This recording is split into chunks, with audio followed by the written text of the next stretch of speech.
to Tony. She kind of seems like she may swing from boyfriend to boyfriend to keep a comfort. Sure, thing.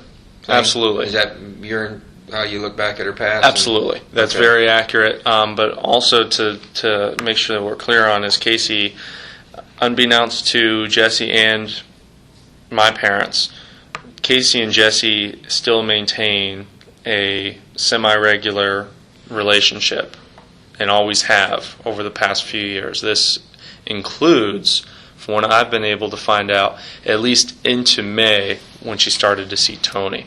I have not been able to figure out whether or not Jesse or Casey have had that interaction once she started seeing Tony on a more regular, what I'd say a full-time boyfriend basis.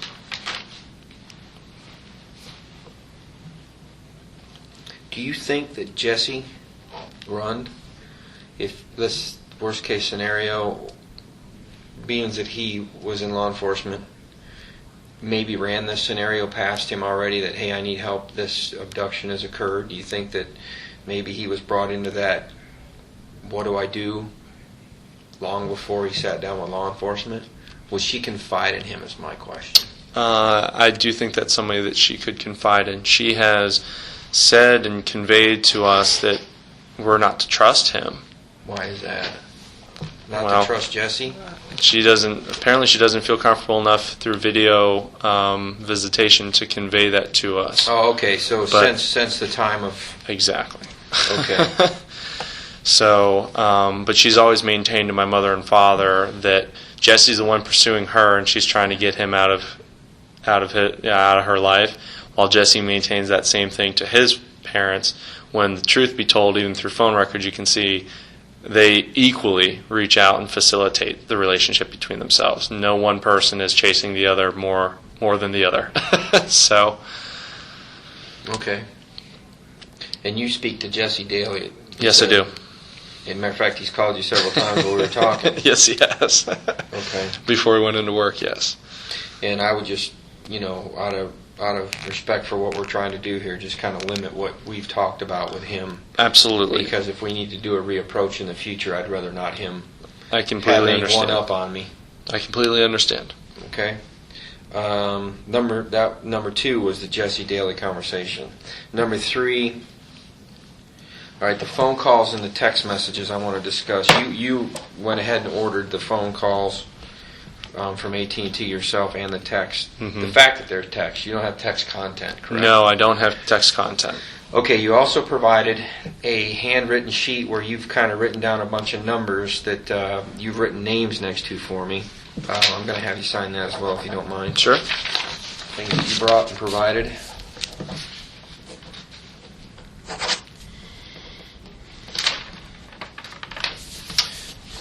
Sign that.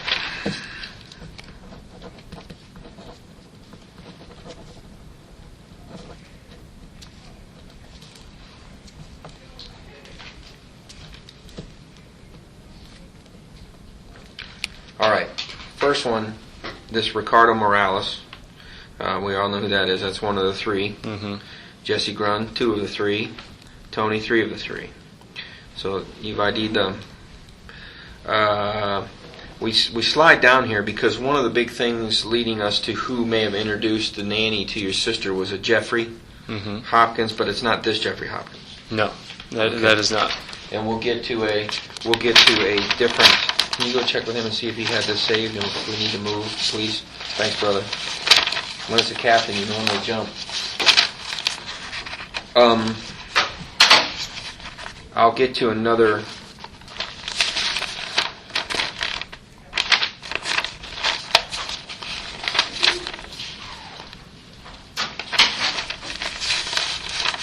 Bear with me. There's a reason I do that. Number 4. We can jump into number 4 then.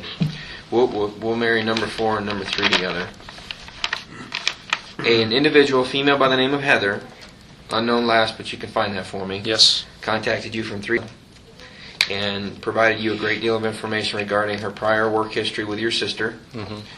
Tell me about that. She had actually originally reached out to me via email. I was able to, through some email correspondence with her, just tell her that I wanted to talk to her about Casey because Heather had conveyed in her initial email to me that what's being reported on, that they can't verify Casey's employment with Universal. She said that that's incorrect because they need to look for her as a employee of Kodak and Kodak. ColorVision. Exactly. Kodak that was later bought by ColorVision or changed to ColorVision from 2004 until late 2006. So it was her intention to kind of right that ship, and correct that, what's being currently listed as a misstatement or a lie. Based on what she's seen. Based on her news.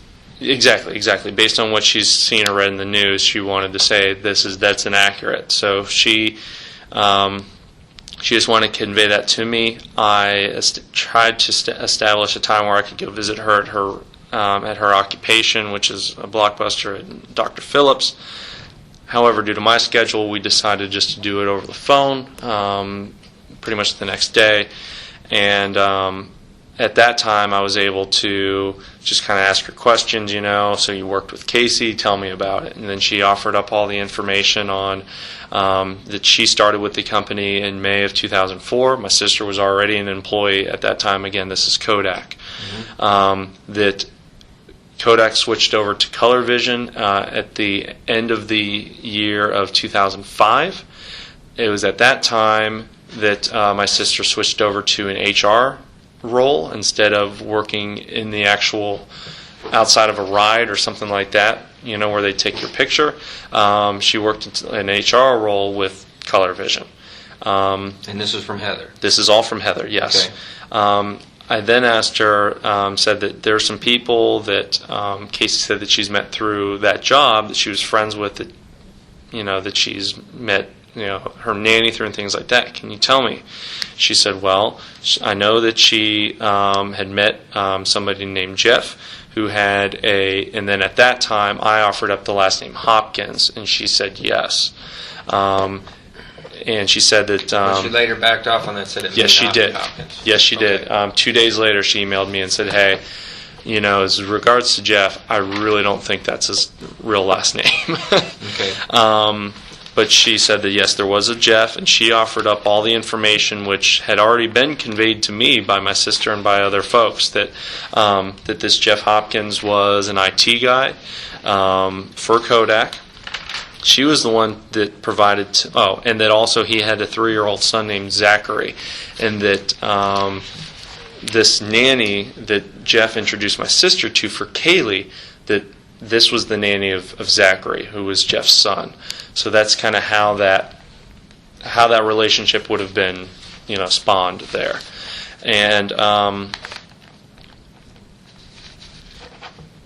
he works for Disney now? Yes. Or he did? Heather had conveyed to me, which is the first time that I heard, that he did not stay with Kodak very long.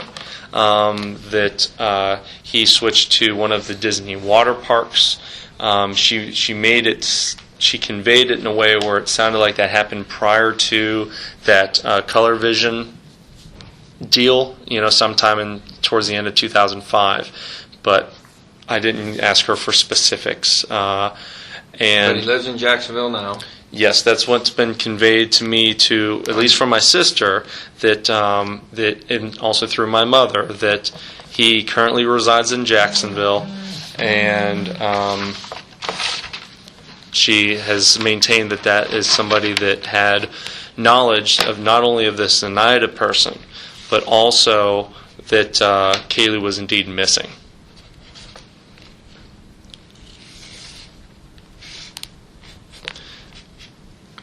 And not to miss it out of that, I also had asked Heather, did you ever hear of a Juliet? And I asked her specifically, have you ever heard of a Juliet Lewis?